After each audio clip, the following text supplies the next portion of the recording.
Estimados alumnos, bienvenidos al ciclo de nivelación a la licenciatura en Kinesiología y Fisioterapia. Eje temático: Introducción al estudio de la licenciatura en Kinesiología y Fisioterapia, unidad número 5. Evolución internacional y cambio de paradigmas sobre las personas en situación de discapacidad. Desafíos en el enfoque de los derechos humanos para el siglo XXI.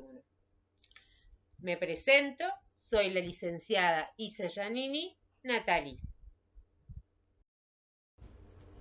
Bien, vamos a continuar y dar comienzo al eje temático planteado, específicamente haciendo hincapié en la evolución internacional sobre los cambios de paradigmas sobre las personas en situación de discapacidad.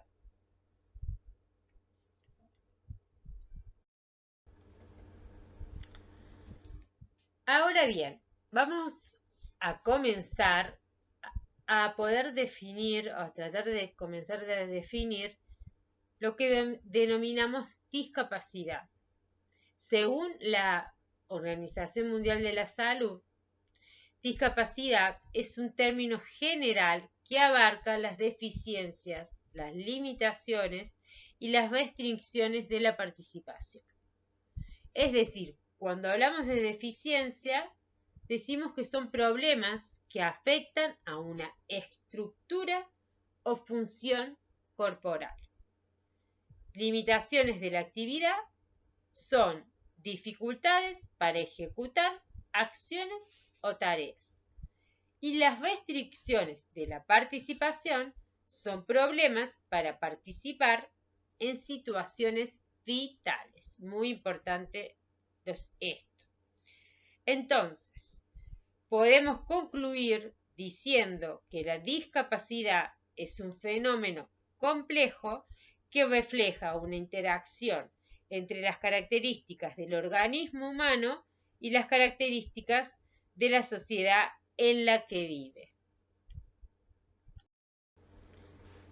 En conclusión, volviendo a lo anteriormente dicho sobre los términos que abarca la discapacidad, debemos diferenciarlas estrictamente unos con otros. Entonces, vamos a ejemplificar.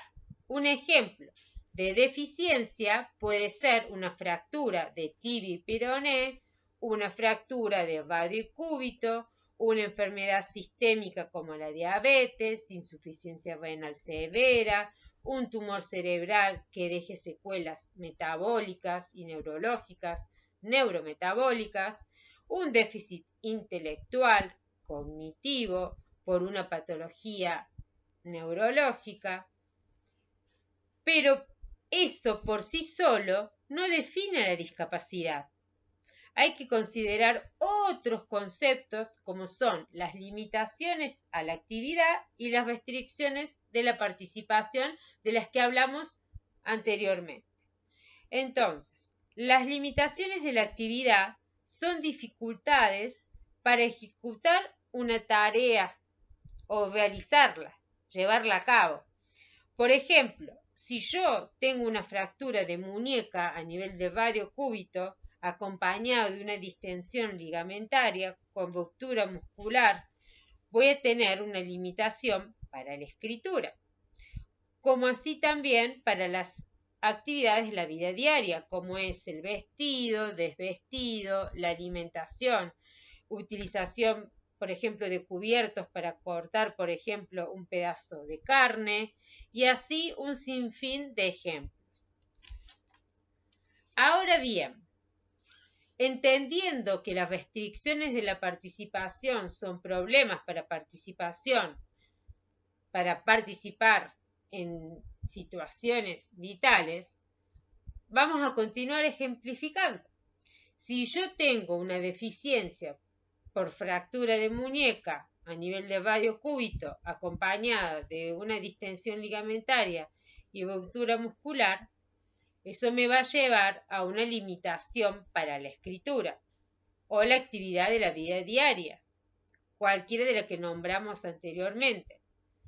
Y si esta deficiencia, limitación, me restringe para poder cumplir o desempeñarme en mi trabajo, porque por ejemplo, tengo la profesión de escritora o periodista o diseñadora gráfica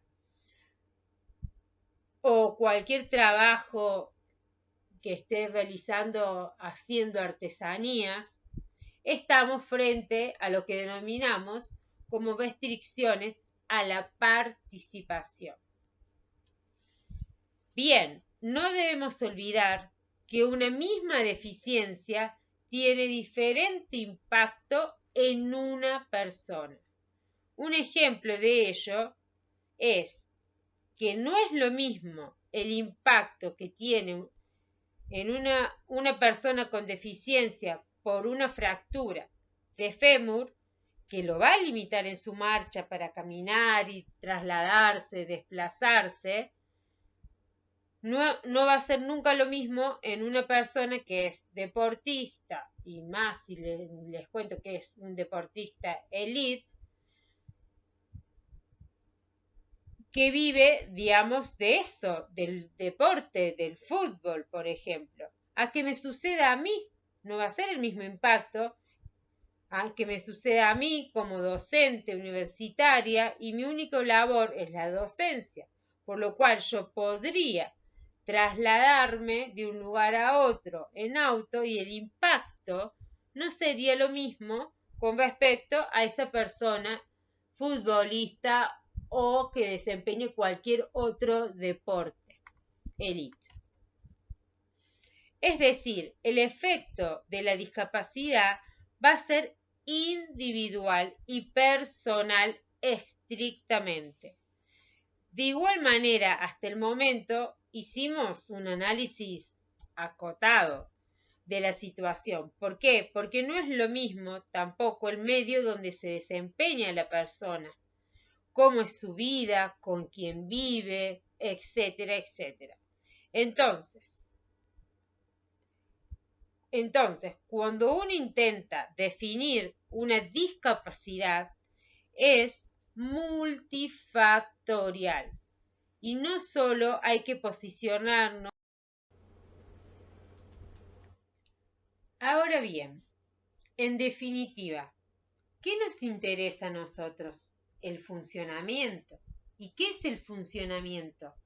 Es la respuesta a las demandas del medio de manera armónica y adecuada, bien, muy importante, mediante la coordinación de sus capacidades y habilidades, tanto biológicas, psicológicas y sociales. Atención, fíjense cómo nuevamente aquí volvemos a decir que no solo son las biológicas, sino también las psicológicas y social, y cómo las mismas van a impactar en el funcionamiento global de una persona. En conclusión, está determinado entonces por lo que hablamos anteriormente, pero principalmente cómo las personas desarrollan y participan en las actividades de la vida diaria. Este término, ABD, actividades de la vida diaria, es algo que van a sentir y escuchar mucho durante toda la carrera. Y ahora nos preguntamos, ¿y qué son? Y hay distintos tipos o clasificaciones de las actividades de la vida diaria que debemos tener en cuenta. Las actividades básicas o elementales de la vida diaria, como son la alimentación, la higiene y el vestido, y que hay que tener en cuenta con qué independencia puedo yo hacer esas actividades. Luego están las otras ABD específicas en las personas de acuerdo a la edad, al género y de acuerdo al trabajo.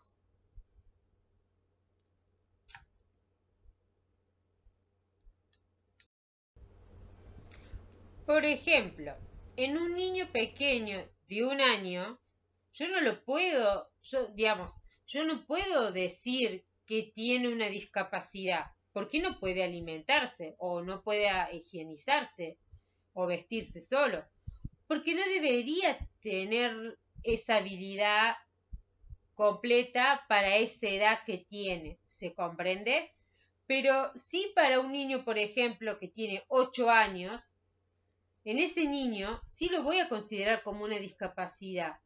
Si no puede higienizarse solo, si no puede alimentarse solo, si no puede vestirse, desvestirse solo.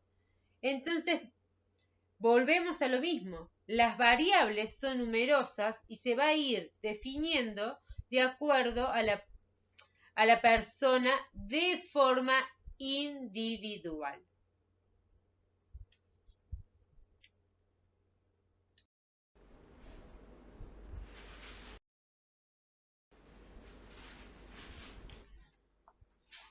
Bien, ahora vamos a abordar la cronología de la evolución del paradigma.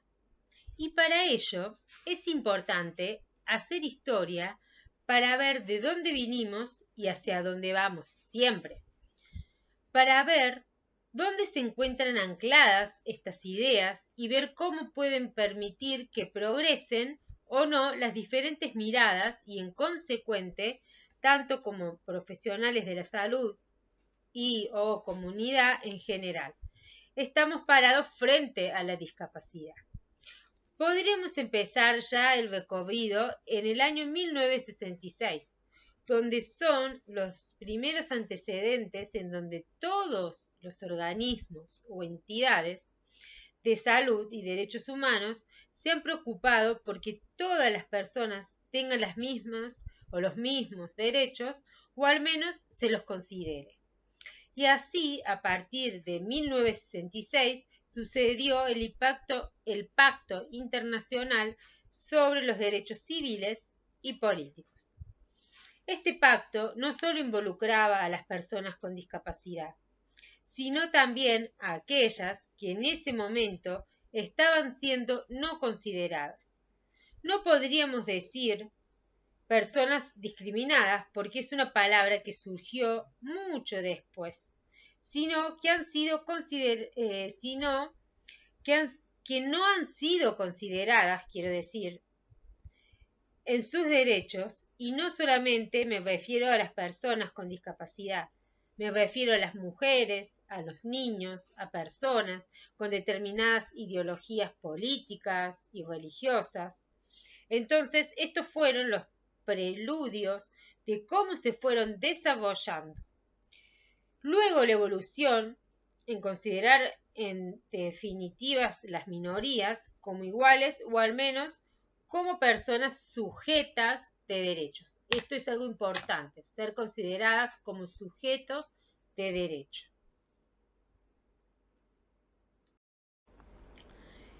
En el año 2001 hay una conferencia en Sudáfrica, Durban, generada por un movimiento social. Fíjense, que no se inicia por un movimiento político, sino a partir de una necesidad social. Era un movimiento social de personas con discapacidad que fueron juntando para presionar de alguna manera para que alguien se ponga a pensar y gestionar al fin y al cabo la resolución 56/168, que convocó un comité especial para la creación de la Convención Internacional. Luego, recién en el año 2006, se forma un comité especial que consensuó cuáles van a ser en definitiva los derechos de las personas con discapacidad o de estas minorías. Finalmente se aprueba porque hay todo un proceso que hay que armar, de un comité se arma una asamblea donde los integrantes votan y una vez que se votan tienen que ser votados por la mayoría. Recién en el 2007 hay 20 ratificaciones y allí comienza el proceso de ratificación. Ustedes saben que los estados que forman parte de la ONU, Organización de las Naciones Unidas, son más de 120 hoy en día. En realidad, digamos, hoy en día son 192, pero en ese momento eran un poco menos, que son todos los países que existen en el mundo. La mayoría tienen que votar y estar de acuerdo con esta convención y luego ser ratificada. Bien, y en el año 2008 entra en vigor. Y a fines del 2008, en noviembre, se hace la primera conferencia de los Estados parte y luego un comité, obviamente, que va a haber de seguimiento.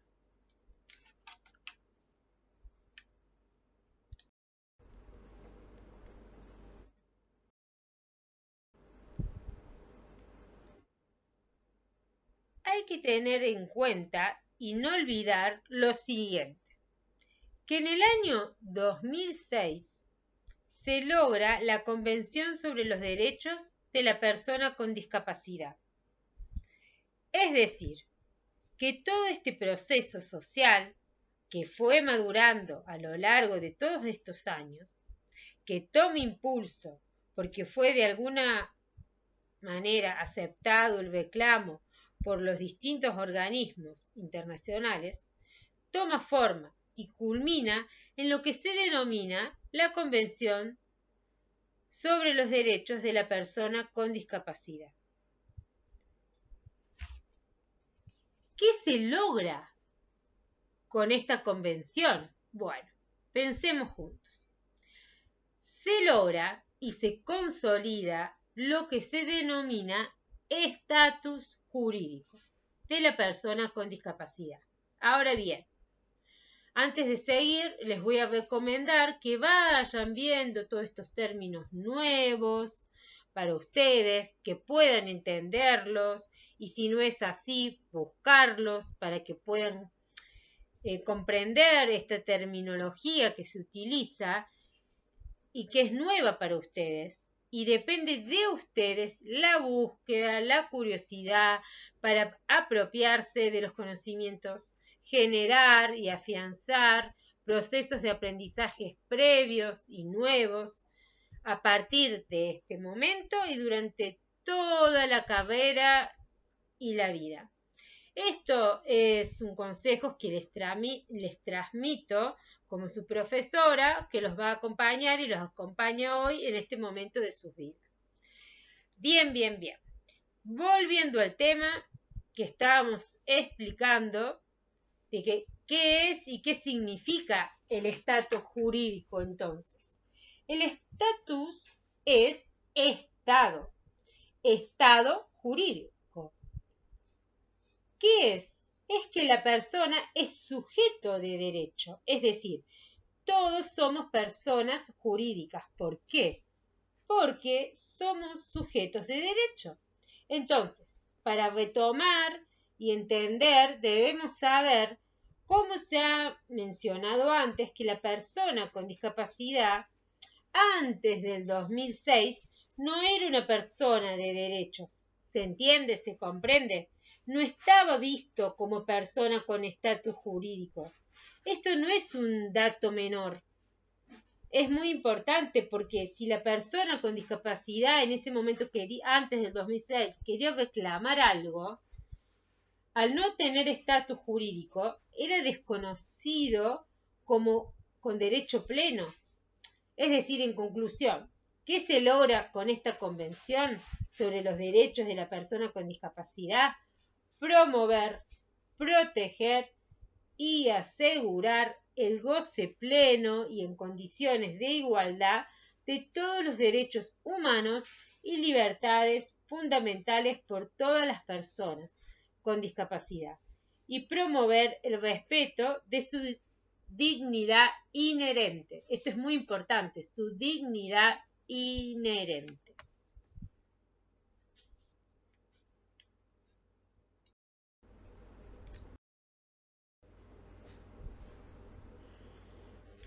Ahora bien, fíjense, continuamos y concluimos diciendo que según la Convención sobre los Derechos de las Personas con discapacidad, las personas con discapacidad incluyen deficiencias tanto físicas, mentales, intelectuales, como así también sensoriales, y que a largo plazo las mismas, al interactuar con diversas barreras, pueden impedir su participación, escuchen bien, su participación plena y efectiva en la sociedad en igualdad de condiciones con los demás.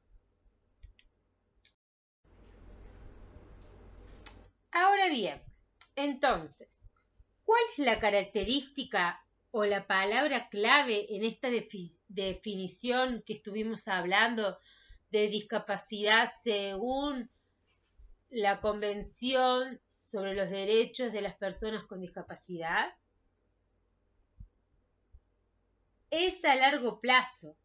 No es que yo presente una dificultad, una deficiencia de un momento a otro y ya me convertí en una persona con discapacidad, sino que la misma debe ser sostenida y perdurar en el tiempo, por eso a largo plazo, que al interactuar con diversas barreras puedan impedir su participación plena y efectiva en la sociedad en igualdad de condiciones con los demás, como lo nombramos y lo hemos dicho anteriormente.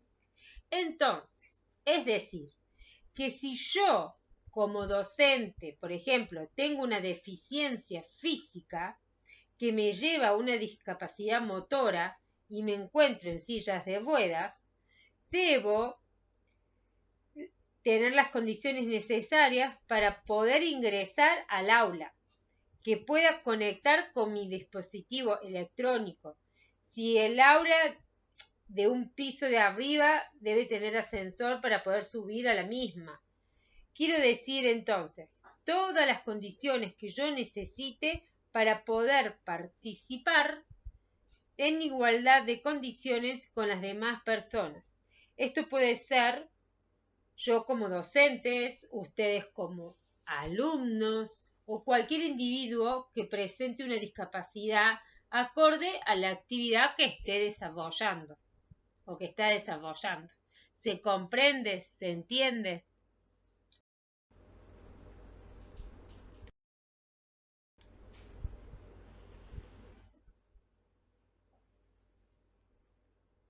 Esta convención sobre los derechos de la persona con discapacidad impacta principalmente sobre medidas legislativas, administrativas y económicas. Vuelvo y quiero decir nuevamente que la Convención sobre los Derechos de las Personas con Discapacidad exige un compromiso de los Estados parte, es decir, entiéndase, si yo, Argentina, firmo la convención y me comprometo a cumplirla, no basta solo con decir que la voy a cumplir, sino hay que analizar cómo lo van a hacer para poder cumplirla. Hay cosas que deben hacerse concretamente y para ello las leyes deben estar de acuerdo y acompañar con, con eso. Entonces, hoy por hoy, por ejemplo, los bares, los restaurantes tienen la obligación de tener un baño adaptado para las personas con discapacidad para poder ser habilitados. Y esto no solo sucede en los bares, restaurantes, shoppings, sino también en las escuelas, en las universidades y en otros espacios públicos y privados. Entonces, el impacto de la Convención en las medidas legislativas es específicamente, no es opcional, ¿sí? O sea, no es opcional. Por otro lado, la discriminación también, no hay posibilidad de que una persona con discapacidad sea discriminada y no pueda acceder a los mismos derechos que una persona tendría a la salud, a la educación, al trabajo, al deporte. tienen que poder acceder. Hay que dejar algo en claro, que más allá que estos son, digamos que estos son leyes, no todo es divino como parece. Y lo que es ideal no es siempre real. Se los digo y comparto como su profesora, que es una persona con discapacidad visual y motora, pero no obstante debemos saber que está contemplado y que hay mucho por hacer aún. Pero tengan claro que el hecho que exista esta convención, las medidas legislativas, administrativas y económicas en relación a las personas con discapacidad, facilita muchísimo el camino.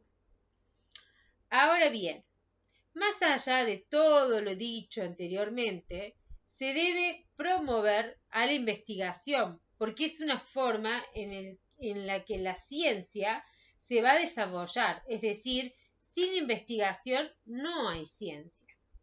Si yo no investigo y no hay recursos fundamentalmente para investigar en salud de las personas con discapacidad, esto implica que yo como Estado debo tener un presupuesto para la discapacidad y así fíjense cómo los organismos internacionales van bajando líneas, alineamientos a los distintos estados para que esto suceda a nivel mundial. Claro, ahora ustedes seguro se preguntarán si esto sucede en todos los lugares de igual manera, y no.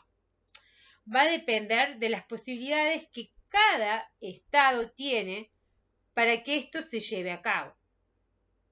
De todas formas, las políticas que hay hoy en salud y en discapacidad no son las mismas que había años atrás, eso está claro. Con el correr del tiempo, de a poco, se va mejorando muchos aspectos y permite integrar a las personas con discapacidad. También debemos tener en cuenta un aspecto muy importante, ¿sí? Que es la accesibilidad. Volviendo al ejemplo anterior mencionado, que un shopping o un restaurante tiene que tener un baño adaptado para las personas con discapacidad, estamos haciendo referencia a la accesibilidad. Y más adelante hablaremos específicamente de la accesibilidad universal.